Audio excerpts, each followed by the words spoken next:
I woke up and I was almost dead with life-threatening injuries, to include 9 broken ribs, a medial orbital blowout fracture, which the hospital did not document because it would reflect that I had been assaulted and not in a car accident, which was the state narrative, which is still the state narrative. That's what I'm fighting against right now.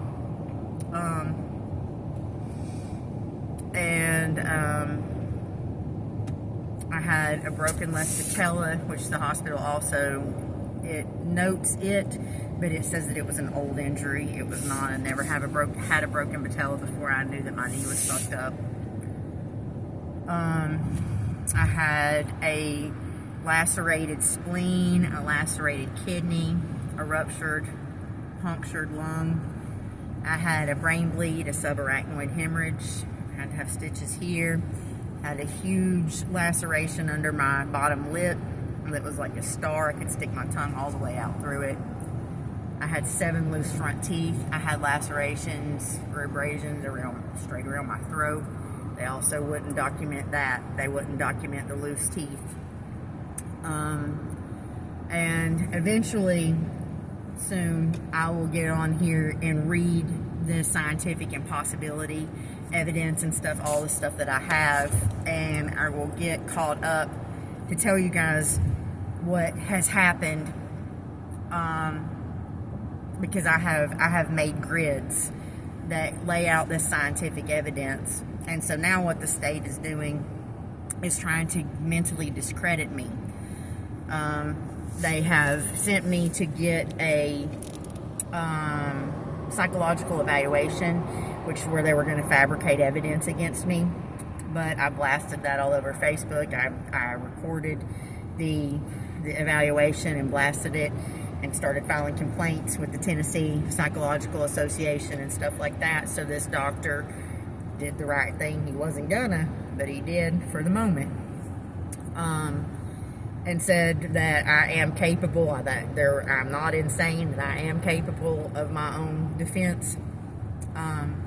Judge Sanchez, Dirty Sanchez, is still not honoring that because he didn't get the result that he wanted. They're raising immortal hell about my First Amendment. I mean, they're pissed that I tell all this stuff. And you know what I say to that? They can keep sucking my dick. So, anyway, I'll get to that later. But there was evidence fabrication that happened. There was no accident. When I came to in the University of Tennessee Medical Center, I was in the lobby. They weren't even treating me. They hadn't treated me at all. There was a Knox County Sheriff's officer, deputy, sitting with me beside this gurney that I was just laying on and curled up in a ball. They were hoping that I didn't regain consciousness. They were hoping that I would just die.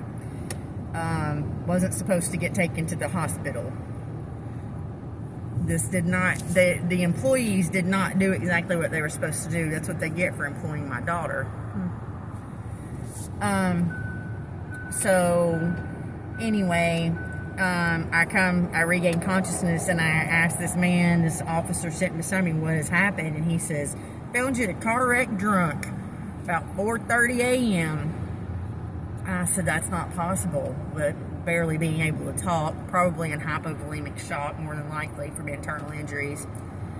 So that's not possible. I would have been home at the latest by like 3:05. And he keeps telling me this shit about me being drunk, asked me if I will submit to having my fluids taken. And I knew that I wasn't fucked up, so I was like, yeah. And here I have not had any assessment, laying here almost dead with critical injuries, and I agree to do this. And so I pass it. When I pass it, I ask him, what is your name? Who are you? What's your name? What's your badge number? In what state did you find me? Because I know he's full of shit.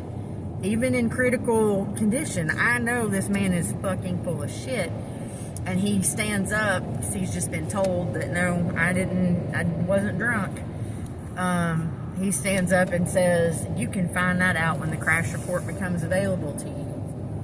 Well, months after the fact, the crash report was fabricated out of Tennessee Highway Patrol by a man I never saw at all. So we have Tennessee Highway Patrol and Knox County Sheriff's Office working in concert for evidence fabrication. And I'll get more into all those details a little bit later, but that's what that's about. That case, 548. And then we have case 550, and that is against the Honorable Judge Hector I. Sanchez.